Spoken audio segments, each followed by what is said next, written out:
జన్నారం ఖచ్చితంగా assembly constituency కావాలని చెప్పేసి ఏప్రిల్ 6వ తేదీన చలో కలెక్టరేట్ చలో మంచాల అనేటువంటి నిర్వహించడం జరుగుతూ ఉంది. కాబట్టి ప్రతి ఒక్కరు కూడా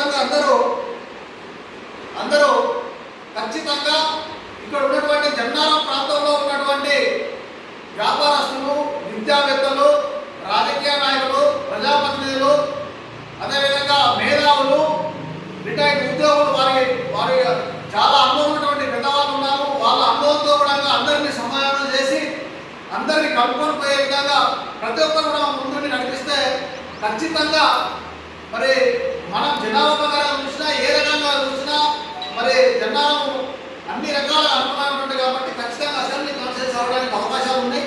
రావాలి అనుకుంటే ఖచ్చితంగా ప్రతి ఒక్కరే కూడా పెద్ద ఎత్తున ఉద్యోగం చేసినప్పుడు, ఆందోళన చేసినప్పుడు ఖచ్చితంగా ప్రభుత్వం కూడా దిగొచ్చి ఇవ్వడానికి అవకాశాలు ఉంటాయి. కాబట్టి దయచేసి దీంట్లో ఒక ప్లాన్ ప్రకారంగా మా కొండాసారి దాదాపు 20 సంవత్సరాల నుంచి మరి అనేక ఉద్యమాల నుంచి అనేక రకాల ఆలోచనలతో వస్తున్నటువంటి కాబట్టి వాళ్ళు కూడా పెద్దలు, వాళ్ళు దయతో కూడా అందరూ సమాధానం చేసుకోవడం మనం ముందుకోవడానికి ప్రతి ఒక్కరు తీసుకురావడానికి కూడా అందరం కలిసి అన్ని పార్టీలు ఈరోజు కాంగ్రెస్ ప్రభుత్వంతో మాట్లాడినాం, అట్లానే టీఆర్ఎస్ వాళ్ళతో మాట్లాడినాం, బీజేపీ వాళ్ళ సమస్యలతో వాళ్ళతో మాట్లాడినాం. అన్నా కొంచెం పార్టీ పరంగా మాకు కొన్ని ప్రాబ్లమ్స్ ఉన్నాయి, కానీ వ్యక్తిగతంగా కూడా ఖచ్చితంగా పాల్గొంటాం.